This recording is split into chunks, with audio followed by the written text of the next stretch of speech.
Bonjour, alors, quoi de neuf dans les 12 coups de midi aujourd'hui? Eh bien, Paul, toujours maître de midi. Après, ça a été un festival de trop mignons. Alors, vous aviez la trop mignonne petite fille.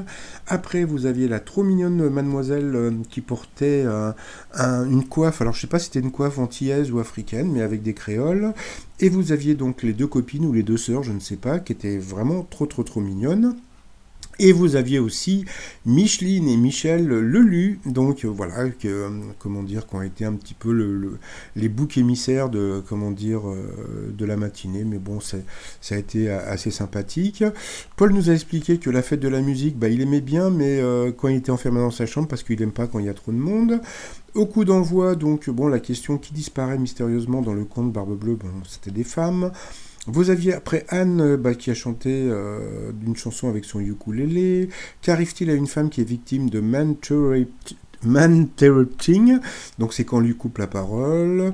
Ensuite Augustin. Alors selon le titre d'un tube du groupe Panic at the Disco, qu'est-ce qui n'est pas un crime? Eh bien c'était de danser. Après donc vous aviez Michel Ténor donc, qui a chanté une chanson de Nougaro. Alors en 1386, à quoi fut condamnée une truie dans la commune normande de Falaise? Eh bien condamnée à mort. Après, avec quel pays l'Italie partage-t-elle la région du Tyrol? Eh bien, c'était l'Autriche.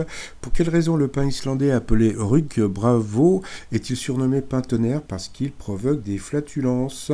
Donc, eh bien, elle est passée au rouge, elle a pris le ténor en duel, qui est tombé sur une question qui était assez simple, qui est mort assassiné, donc bien sûr c'était Martin Luther King.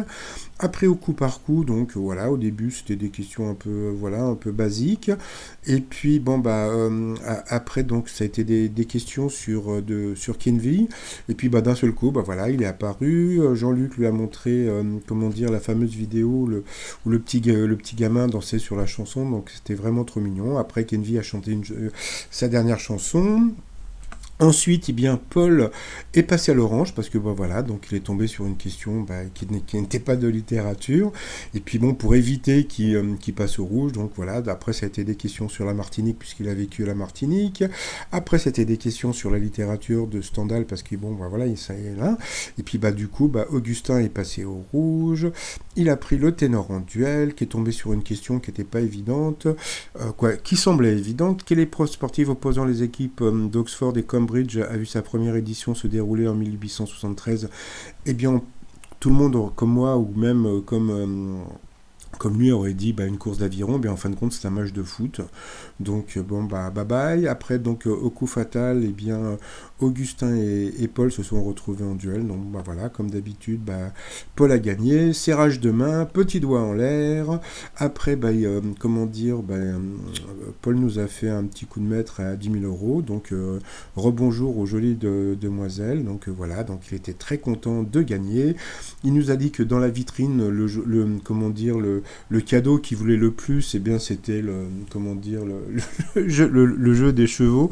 Donc c'est ça qui est adorable avec lui, c'est que il y a une superbe bagnole italienne. Non, lui il veut les petits chevaux. Donc voilà, donc rebonjour encore aux gamines. Et puis donc dans l'étoile mystérieuse. Voilà, donc c'est toujours Hugo Loris. Voilà. Alors là, on arrête là. Alors pour celles et ceux qui ne veulent pas savoir ce qui va se passer plus tard. Voilà. Bon. Donc j'ai eu des nouvelles de l'émission qui se tournait en ce moment. Donc voilà, c'est Jacqueline qui m'a envoyé les infos. Donc merci à Jacqueline. Alors, premièrement, je peux vous dire que la prochaine étoile, parce que bon, là, Hugo Loris, Paul va la trouver, donc d'ici, je sais pas, vu le nombre de cases, je sais pas, peut-être d'ici 10 jours à peu près. Mais bon, mais la prochaine étoile est déjà trouvée. D'accord, bon. Et la prochaine étoile, donc je peux vous dire que c'est quelqu'un qui se trouve sur cette photo. Donc je vous dis pas qui, parce que bon, ça sert à rien pour l'instant, mais bon, je vous le dirai au moment voulu. Et puis j'ai une autre bonne nouvelle, c'est que, une bonne nouvelle, c'est-à-dire que Paul a dépassé Tata Véro, puisque il est à peu près à 450 000 euros de gains actuellement. Donc voilà, et puis comme, comment dire, comme Christian Truc là, a été évincé, ben voilà, c'est lui le nouveau, on va dire, numéro un. Donc il a détrôné quelque part Tatavero, donc il reste quand même numéro 2 dans le jeu, même si bon, je pense qu'on la verra pas de sitôt, puisque bon, comme je vous ai dit hier, donc elle avait des problèmes avec de santé avec son mari, donc voilà. Donc bon, je trouve ça vraiment bien que Paul soit comment dire, numéro un pour l'instant. Bon, je ne sais pas s'il va dépasser donc les 800 000 euros de qui vous savez, mais bon, c'est bien. C'est-à-dire que bon, j'aime bien le fait de savoir que Paul nettoie un petit peu le côté malsain qu'avait balancé l'autre. Voilà. Bon, et puis pour finir, bah, le t-shirt, les 12 coups de midi. Donc voilà, Mohamed Ali en train de se battre à midi. Voilà, et puis bah, comme ça fait de la musique, donc Music Forever. J'avais commencé une chanson pour Paul, moi je vous la balancerai demain. Et bon, donc les t-shirts sur le site trosmignon.com. Et puis je m'associe au très riche Paul pour vous souhaiter une très très bonne journée. Et puis bah, vous dire à demain, à bientôt, bye bye.